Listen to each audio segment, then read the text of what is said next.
你好，我叫 Alex，我刚刚从外国回来，我现在已经到兰波兰邦了。现在我正在等我的亲戚。เล็กอยู่นี่这是我回到兰波兰邦来的，因为是为了来找一位女生，她是我的亲爱，为了来跟她说这4年来我对她的爱。อ้าวคิดฮอดดีเนาะมาขอหน่อยดู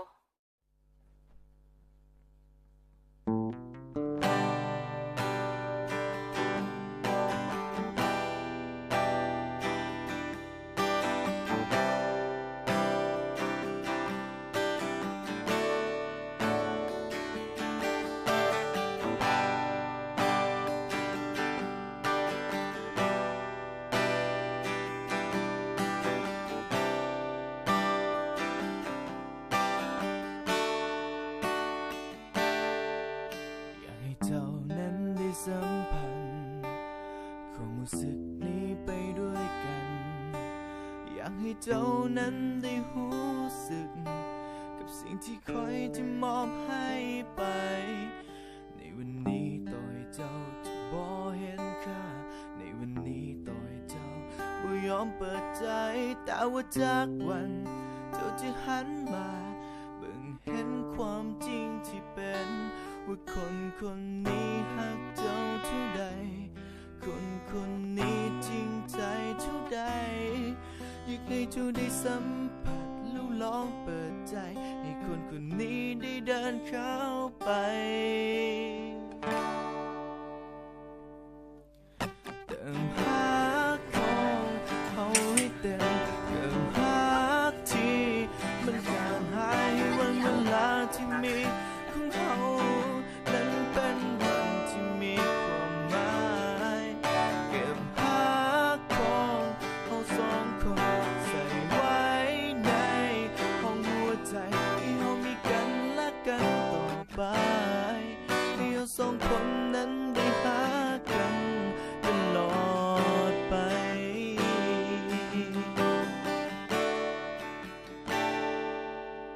อยากเป็นคนที่เจ้าไว้ใจอยากเป็นคนที่ได้เดินข้างกายอยากเป็นคนที่เจ้าจับมือไว้และบอกฮักให้คอยได้ฟังในวันนี้ต่อยเจ้าจะบ่เห็นค่าในวันนี้ต่อยเจ้าไม่ยอมเปิดใจแต่ว่าจากวันเจ้าจะหันมาเบิ่งเห็นความจริงที่เป็นว่าคนนี้หักเจ้าเท่าใดคนนี้จริงใจเท่าใดอยากให้เธอได้สัมผัสแล้วลองเปิดใจให้คนนี้ได้เดินเข้าไปเติมหักของเขาให้เต็มเติมหักที่มันขาดหายวันเวลาที่มีของเขานั้นเป็นวันที่มีความหมาย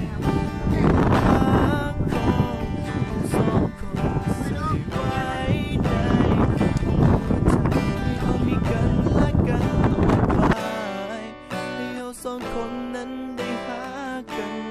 ตลอดไป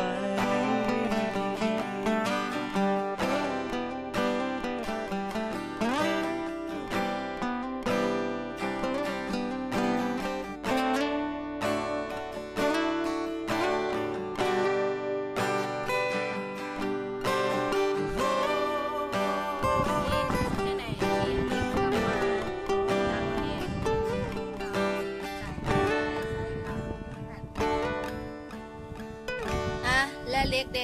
อยากมีอย่างจะเว้ากับนี้บอกความรู้สึกนี้เนี่ยกับผมยังหลายแต่หาของเขาให้เต็มกับหาที่มันขาดหายให้วันเวลาที่มีของเขานั้นเป็นวันที่มีความหมายหาของเขาให้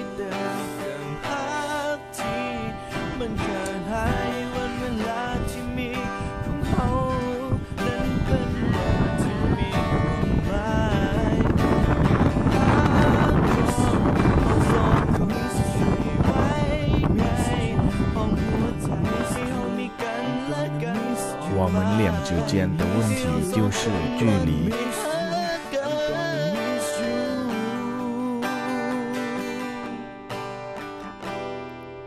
虽然我们经常吵架，经常发生了很多矛盾，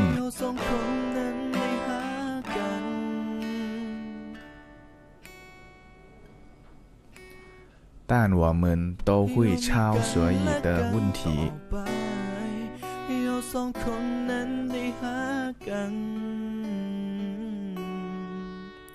我永远一定要一心一意对待我们的爱。